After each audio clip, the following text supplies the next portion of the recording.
You are tuned into the Green Hornet Case Files, a beacon of truth in a world shrouded in mystery. Unveiling the legacy and cultural significance of one of the greatest crime fighters of all time. Now, let the adventure begin. Here are your hosts, Corey and Greg. Hey, that'd be us. That is us. This time and next time. Yeah, and every time in between, if you want to say that. Yeah. Maybe. Yeah. I am Greg. And I am Corey. And welcome to the Green Hornet Case Files. Season 2, Episode 6. 2, Episode 6. This is going to be a little different.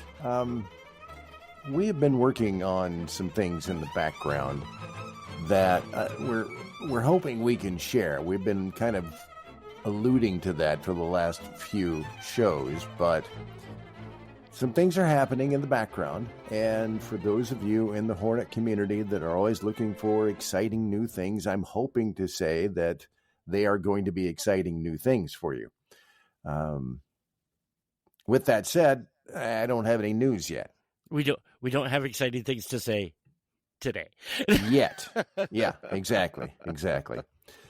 So with this, it's kind of weird in the way that these things happen. The people that we're dealing with and trying to get people involved are not always fast at getting back to us. And so we sit and we discuss, we say, okay, we want to do the show. We'd like to do this part of this show. And we send out emails and people they either go, yeah, that's great. And then we can't find a time like the guys with the comic book. Right. We can never find a time to get with those guys. Or nobody gets back to you. Yeah. So it's the price of doing business, I guess. It is. I do believe it is. But I think we've got some fun for you this time around.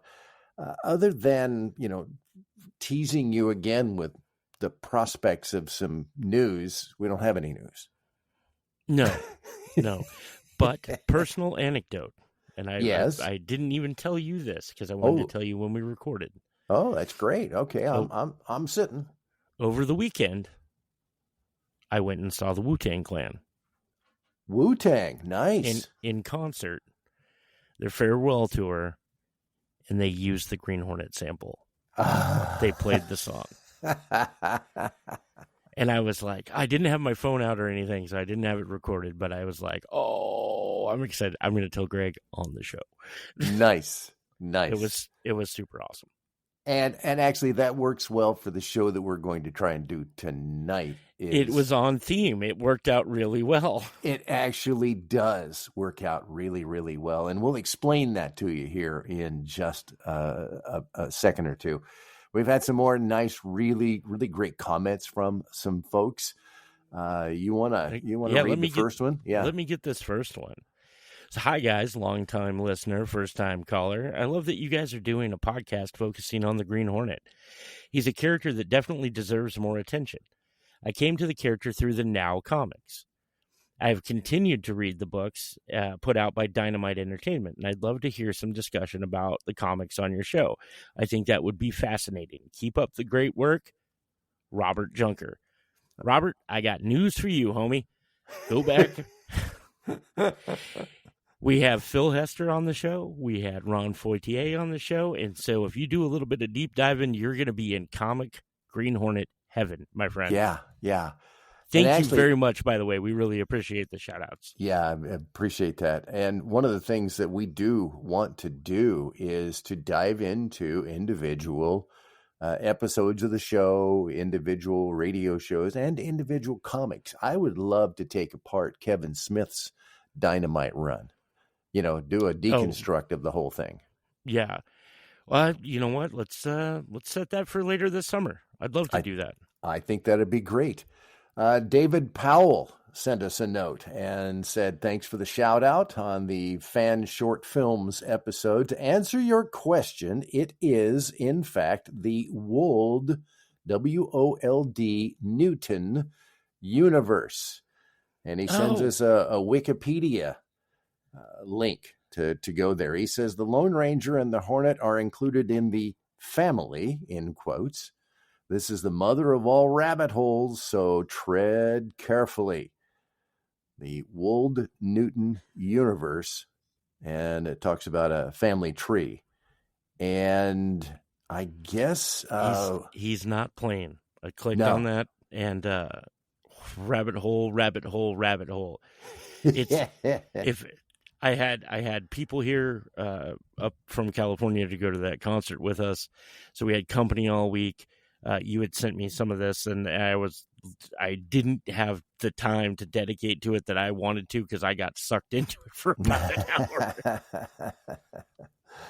I'm glad I could contribute to your frustration. Okay.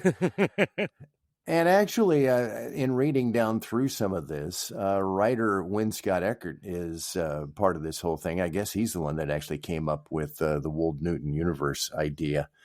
And we're going to get him on the show at some point in time. We've been passing notes back and forth, and we'll get him on the show to kind of maybe explain some of this stuff. Yeah. Then we had a really nice, lovely, long interview from comment from Richard. And I'm not going to read the whole thing here, but there are some definite highlights here that I would like to share.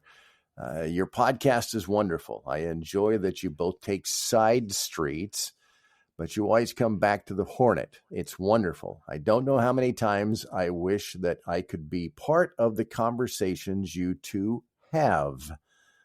Also, please keep name dropping. I'm astounded at how many people you have met. How cool is it that you were introduced to the Hornet by Batman? And that's a fun story. It really is a pretty pedigree story, my friend. It really and truly is. And I just absolutely love it. Said he found a podcast by doing some research to create his own Hornet cosplay. And he's working on pictures. As you go, man, send in the pictures, please. Yeah, Richard, be sure and do that. Podcast at greenhornet66.com. So I gotta interject this real quick. He was talking about building that, and he made the joke about not getting a cashmere coat. Yeah. I'm reading down through them, reading it to my wife, and he says, I finally get to look at the fabric on the coat, and he says, I will definitely make sure not to get cashmere. So Bill Morrison's story lives on forever and ever. Such a good little Easter egg from the cast. I appreciate that very much. It is. And he does go on and down at the bottom and jumps in with you. Says, Corey, I think has brought up the Hornet in a dystopian future, and I think that could work. In the 90s, there was a cartoon called Phantom 2040. Similar thing for the Phantom. I am so cool. Glad he brought that up because I remembered that then. Really? Reading this message, I was like, oh my God, I remember seeing that. That's cool. It was. It's really, really cool. And thank you for bringing that back up because now I'm going to go looking for it. Yeah, there are so many side tangents that you can go down with the Hornet over the years. I mean, with all the interesting things. You bring up Wu-Tang. I mean, who would have thought Wu-Tang of any would sample part of the theme song? Heck yeah. Well, you have to remember, too, RZA from Wu-Tang is the one who did the score for Kill Bill. Right. Which he used the Green Hornet theme there as well. So did we get RZA on the show to talk about his love of Green Hornet?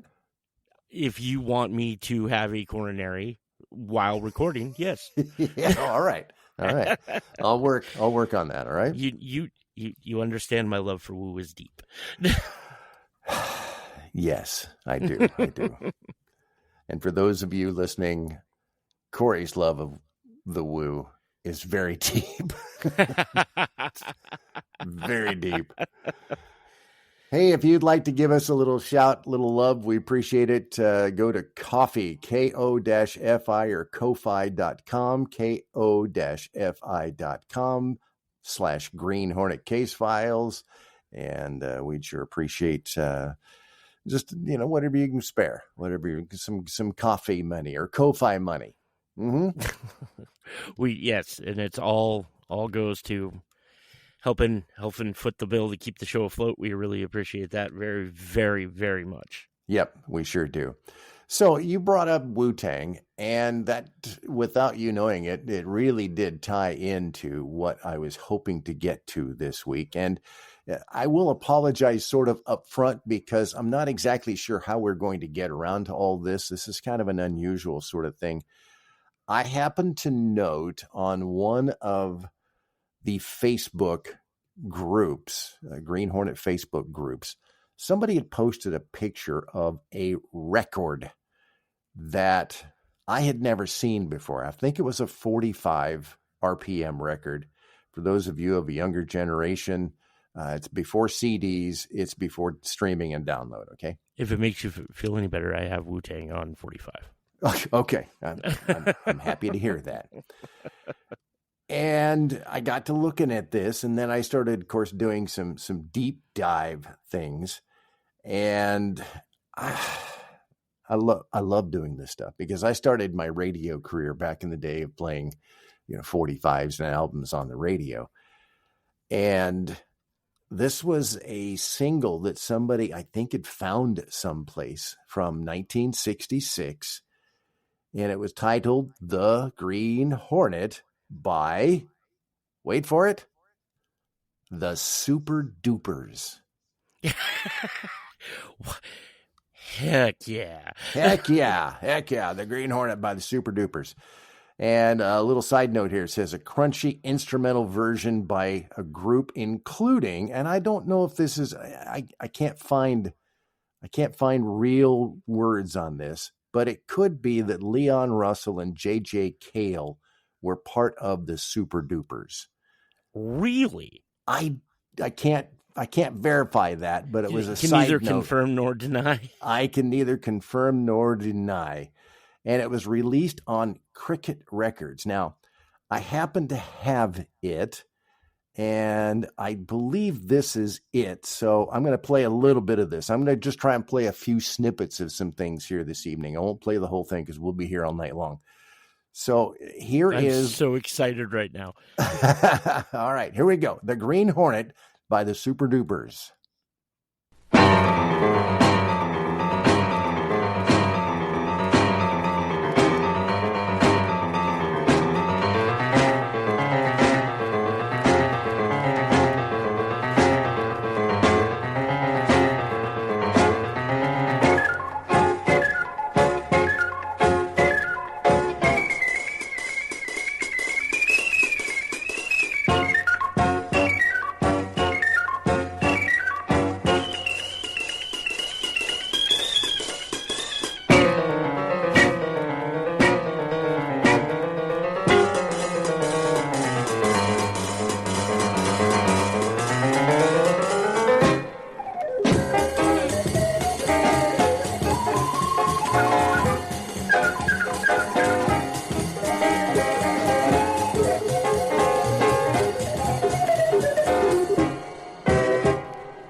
The idea there, a little jazzy, kind of crunchy, sort of funky.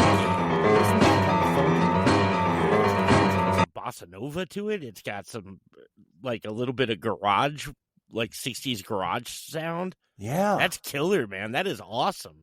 And I can just almost get the feeling of Leon Russell, doing that nice little left-hand bass line on the piano. Oh, that was good. I not that I expected anything else, but it was not what I expected. It was awesome. So what intrigues me is we all know that Al Hirt wound up having a hit with the Green Hornet theme. Mm-hmm. And, because he's the one that did the theme, the actual theme song. With the trumpet, yeah. With the trumpet, right. And I have the album downstairs. I really enjoy it. It says The Horn Meets the Hornet, and it's a picture of Al Hirt holding his trumpet and Van Williams in his Hornet outfit holding the sting up to the trumpet. It's pretty cool. Yeah. So, we are all aware of the fact that Al Hirt did this little ditty. I'll play just a little bit of this here. There we go.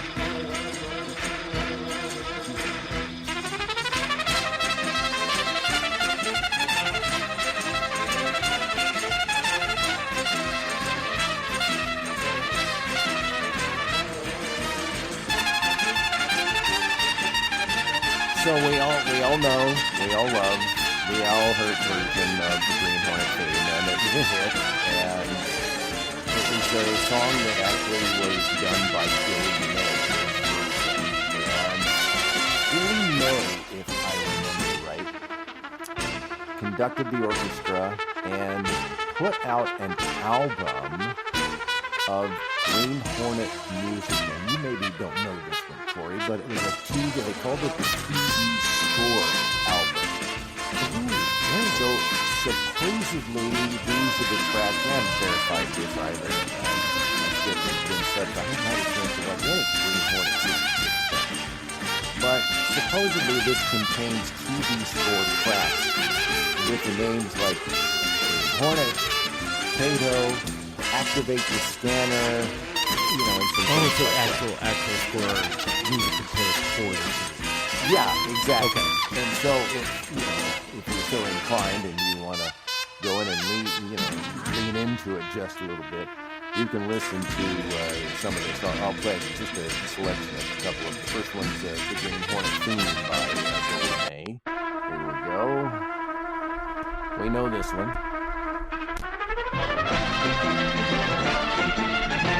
That's the one we just heard. The second track is something called Four Hornets.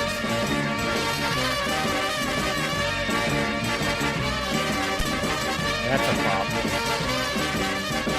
Yeah, it just has that kind of, the action. The black. Then there's something called Casey. Kind of light, jazzy in the background.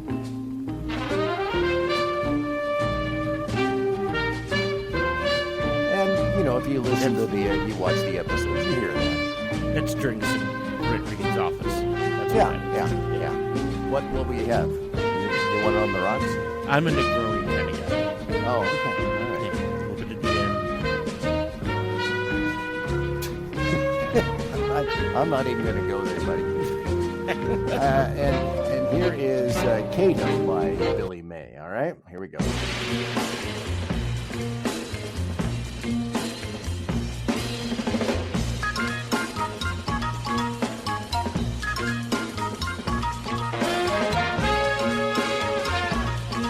you get that little kind of an Oriental flavor that's thrown in. You know what's funny about that is you can hear that almost in The Big Boss or Way of the Dragon. You know what I mean? That same theme kind of carries over. Yeah. It's kind of almost more Bruce's theme than Kato's. Yeah, I could kind of see that. The more I dug, Corey, the more I wound up finding little other treats as I kind of went along. And I'm trying to find, there is another one here. Why am I? This is making for good radio, my friend. Yes. Of course it is. And I'm not finding the name of this one at the moment, other than it's like the Ballad of the Green Hornet. And it's just by like a guy. And I think he recorded this himself and released it himself. And it sort of sounds like this.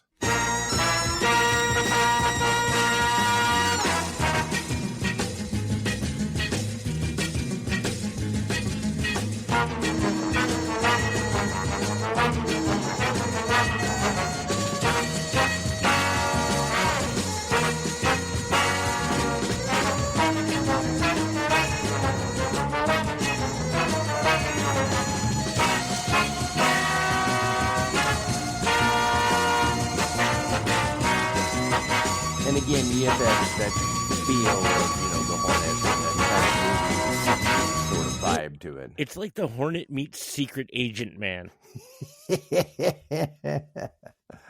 A little bit, right? Yeah. I get that. So it was a strange time because I think everybody expected the Hornet to be what we all wanted it to be, and that was a hit, bigger than Batman. Yeah. And you got a lot of these. It should have been. Well, it should have been. It should have been. It was a better show. I mean, I will say that out loud. It was a better show. Maybe not quite as fun with all the bright colors and the zaps and zowies and, biffs and whatever. But, well written, well acted. And a lot of people jumped on board and they released a whole lot of these. Now, this is not comprehensive in any way, shape, or form, my friends. I know a lot of you are reaching for the keyboard right now to send me an email podcast to hit up podcast at greenhornet66.com and say you forgot about this one. You forgot. Please tell me which ones I forgot, because I'm trying to find as many of these recordings and put them in a database someplace, probably on our greenhornet66.com website, and have these things available for people. I don't know if they're necessarily public domain now, but you can't find them. I mean, they're 45s that just don't exist very rarely anymore. Yeah. Maybe find it on eBay or something. The one that intrigues me the most. Now, if you're looking at my show notes there, Corey. Which I am. It says something about Hanna-Barbera. And which is such a cool idea too.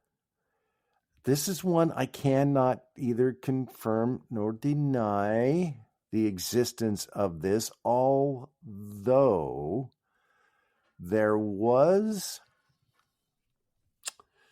a release that was done. Was it on Cadence Record? I'm going to have to do a quick search here on my computer for this particular piece, because it's what's that? I was like, dun, dun, dun, dun, dun, dun, our hold music. Oh yeah, the hold music. Yeah. This was The Official Adventures of the Green Hornet.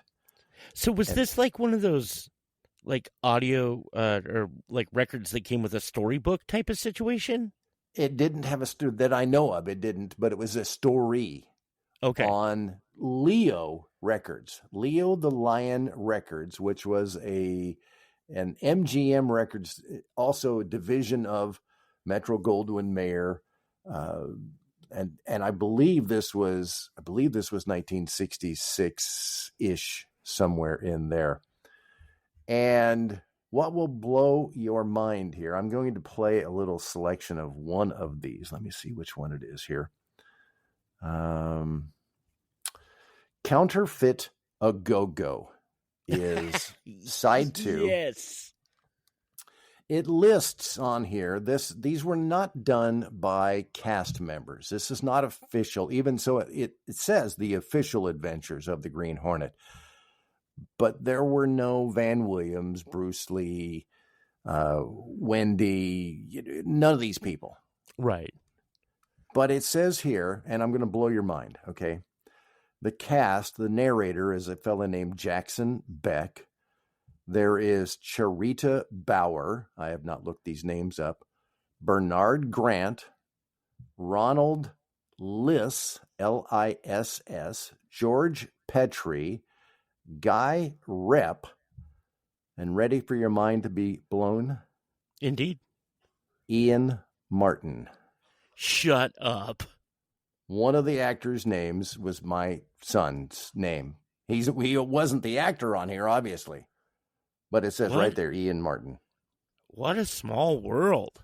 Isn't that? That's crazy. Yeah. Now, this was written by Ronald Liss, who was one of the voices on the thing here.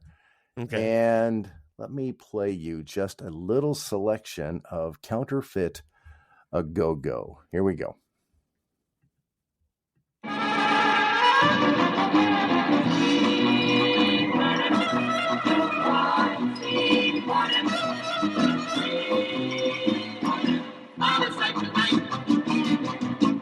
As Britt Reed, daring young publisher of the Daily Sentinel, gazes out of his office window at the sprawling city beneath him, does not know that on the other side of the city, a crisis is building, one that will soon reach a climax and bring him into action once again as the Green Hornet, nemesis of all criminals who operate within the confines of the law. Unknown to him, his latest adventure is beginning in a trading stamp center, normally a scene of busy activity as customers exchange their collected stamps for merchandise. Today, however, pandemonium is building as the manager desperately places a telephone call to his employer. And I tell you, we can't handle it. They're tearing the place apart. I just called the police. Well, we didn't know. When I got word today that most of the stamps we took in this week were counterfeit, I tried to close the place. The people inside wouldn't leave, and the line outside started pressing in. And that's when they all began grabbing the stuff off the shelves. Oh, no, there goes the window. I tell you, it looks like the Battle Bull Run out there. So basically, it's like listening to a radio show. It's like the records that we listened to as kids with some of those lovely stories and done like a radio show. That I was rapt. I was enjoying the heck out of that. Now, it obviously sounds like I pulled that one off of YouTube. In fact, I pulled most of these off of YouTube. That obviously sounded like somebody that was holding a microphone up to a speaker. Yeah. So if any of you have cleaner versions of all this, I'd absolutely love to get my hands on some of these things. And that was side 2. And side, one is just another story of the same thing, same cast, along with Ian Martin in there, which again, just blew my brain. I loved it. That narrator voice was on point too. Yeah.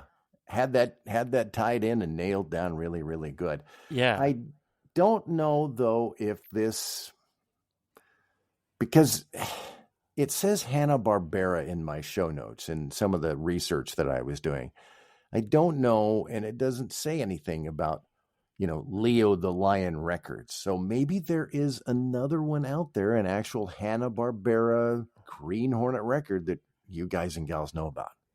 That would be, maybe there's some crosshairs in there.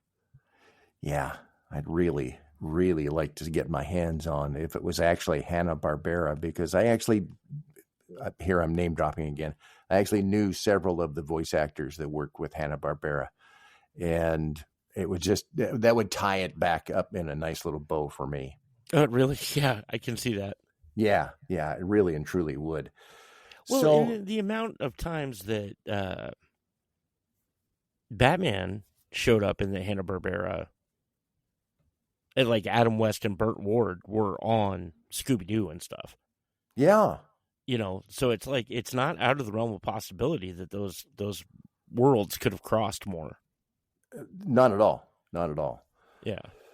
There is, I think the one I played, I think I kind of crossed my wires for just a second. I played the Ballad of the Green Hornet a little while ago. That was by... the Super Dupers? No, this was Lee Merrill and the Golden Horns from 1966 on Boom Records. That was kind of one of the last groovy ones that I played. The only other one that I have at the moment to be able to share with everybody was, I don't know when it was done. I'm assuming probably in the same time period, 66, 67. Just some guy named John Allen Small, and he created what he calls the theme from the Green Hornet. Let me see if I can play this one for you as well. Here we go.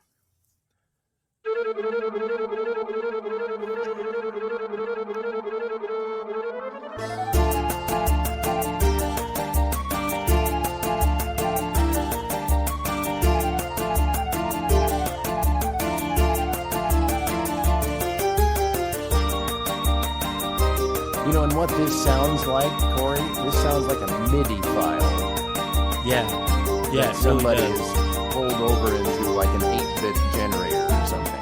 I am in absolute love with that. That would have been my ringtone on my first cell phone.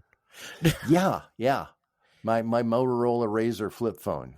Yeah, that was killer. I like that very much. Now you do have one on the show notes that I'm bummed if you're telling me that was the last one you had, Okay, what is it? because I am a huge proponent of a genre of music known as surf rock. Yeah, and I don't have it. Ugh. I just didn't get a chance to. Maybe I can grab it here real quick. I So don't know. what on the Ventures did a cover of the Green Hornet theme, and I'm a big fan of the Ventures, but I had no idea this existed. Oh, really? Yeah, I've never heard it. Their version. Can we see if we can get it for next episode? Because I really absolutely, want to hear that. absolutely. Okay. And I want to hear it with everyone. So okay, all right. We'll make sure. I'm going to look it up anyway. That'll be the top of the show, and it's the same theme. It's the Billy May theme, and it says on here, a Greenway production in association with 20th Century Fox TV and Green Hornet Incorporated, which that's our friends Mary Kay, and that bunch. So, well, it's just the Ventures did so many of those style covers at that time. Yeah, and it tracks. It totally tracks. But I didn't know about it. And I just absolutely ran out of time to get that one pulled, and so my apologies. But again, if you know of any others, if you've seen any others, you have a copy of something else, by all means, podcast at greenhornet66.com. We would love to hear what you have. I'd like to make the most comprehensive list of these kind of things and make them available to people. And I also want to add it all to my crate digging list when I go to record stores. Exactly. Yeah. Some of the stuff that is just so obscure out there, so very, very obscure. And again, you can get on eBay. Sometimes you can find these things. And I know in one case I was looking it up and I found, I think it was the copy of the last one that I played, the Green Hornet theme by John Allen Small, or maybe it was the Ballad of the Green Hornet by the Lee Merrill Golden Horns. It was just the sleeve. There was no record in it. It was just the sleeve. So I suppose if somebody had the record and they wanted the sleeve, they could do that. It's funny to me. Like I'm beginning to run into that more. Like I'm noticing that around more. I was at SummerCon last weekend, right? And I was at a booth, and they had these collectible Raiders of the Lost Ark, the Ark of the Covenant, like a little gold desk paperweight or something. Oh yeah, Ark of the Covenant. It was $150. And then right next to it was an empty box of it for $20. The same thing, yeah. Yeah, just its box. And I do understand the market, but I don't know why I never think about it until I see it, and I go, that's so weird. And that was, I know you're kind of the same way, is that we would always pull things out of the box. Ian, my son, was famous for, that was, he opened the box, pulled it out and put it on his display case. And then he took the box and took it out in the garage and found a great place to put it up on the shelf. And, we had all that stuff.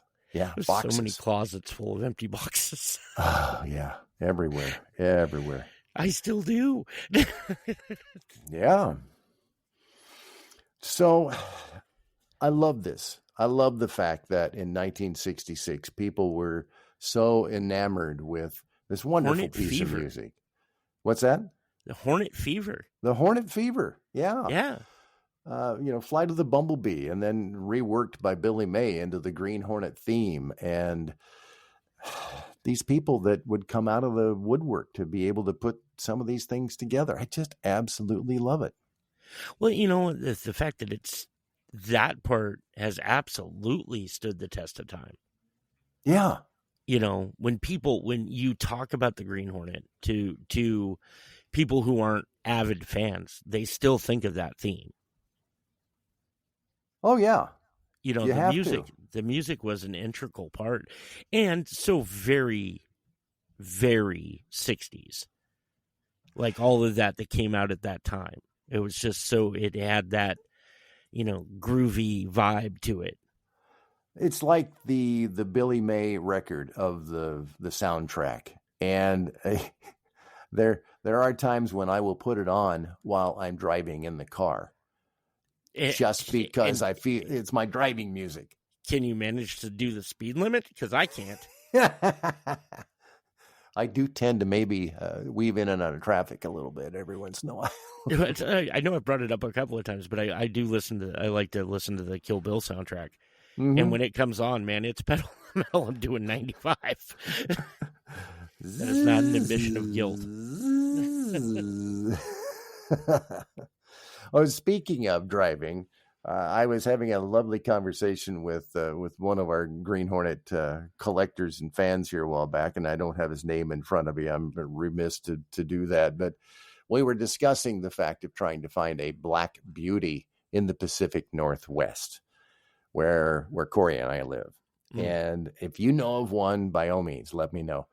And you know, I'd reached out to Carl down in South Carolina, and the gentleman that has the number 2 car, and he's like, you know, I think there's some in the Midwest, but most of them are on the East Coast. And I kept digging, and wound up connecting with this guy in the Bay Area, San Francisco Bay Area, and he said, "Yeah, I have mine down here, and then I've got a buddy who has his that he's storing it in my garage." And he'd like to sell his.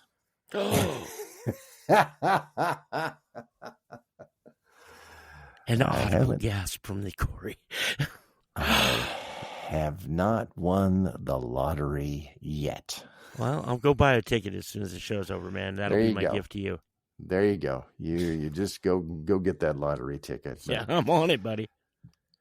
All right. Well, listen, if you know of any more of this kind of thing, Corey and I are old radio guys, so this excites us. We love these old things like this. I can remember, and again, I'll have to do some more digging. I can remember getting the box cereal box records, the records that were imprinted on the back of the cereal box. And you'd have to cut it out, cut the back of the cardboard box. Mom, could I have a bowl to put my cereal in? And cut open the box and play whatever this thing was. And I don't know if if there were any of those kind of things that were done. So if you know, I think we've had a guest that may know. We just might have to check with him and find out what he happens to know. Mr. Negron probably has a pretty good idea. Exactly what I was thinking. I bet you John would have all kinds of info on that.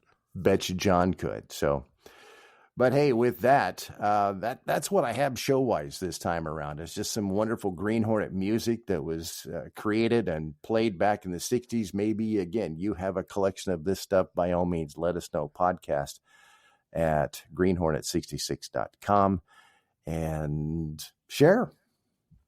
Please, please, please, please. I want to hear it all. And it's, oh man, this has been a fun episode. Just hearing those little snippets, man. This has been good. I really enjoyed this. Excited about it. And we'll have to figure out a way to get these up on the website so people can just enjoy. And if you have cleaner versions of what I've got, by all means, please share. Please share. Please, please, please. Yeah. And again, Ko-fi, Ko-fi, Ko-fi. / Green Hornet Case Files, if you're interested in donating a little bit to the cause. We've been doing this whole thing with the exception of, a few people that have been nice and passed us, $10-15 here and there. And we just enjoy doing the show for you guys. Absolutely. Absolutely. And then we all the nice missives that keep them coming. We really appreciate hearing from you guys and knowing that we're not just talking into the wind. Exactly. Like, subscribe, comment, all those things. Click the bell. I don't know. Whatever it means. I don't know. It's this social media thing. It's all new to me. So With that, Yes? I think we should pull out of the garage, my friend. As the night envelops the city once more, our journey through the hidden alleys of history and valor comes to a close. You've been riding shotgun with the Green Hornet Case Files, where the echoes of the past meet the voices of the present. Tune in again for the next thrilling adventure, where shadows speak, secrets unfold, and the legacy of the Green Hornet continues to inspire. The Green Hornet Case Files is a Grail Productions podcast. The Green Hornet is owned exclusively by Green Hornet, Inc. Until next time, vigilant listeners, keep your wits sharp and your spirit unbreakable.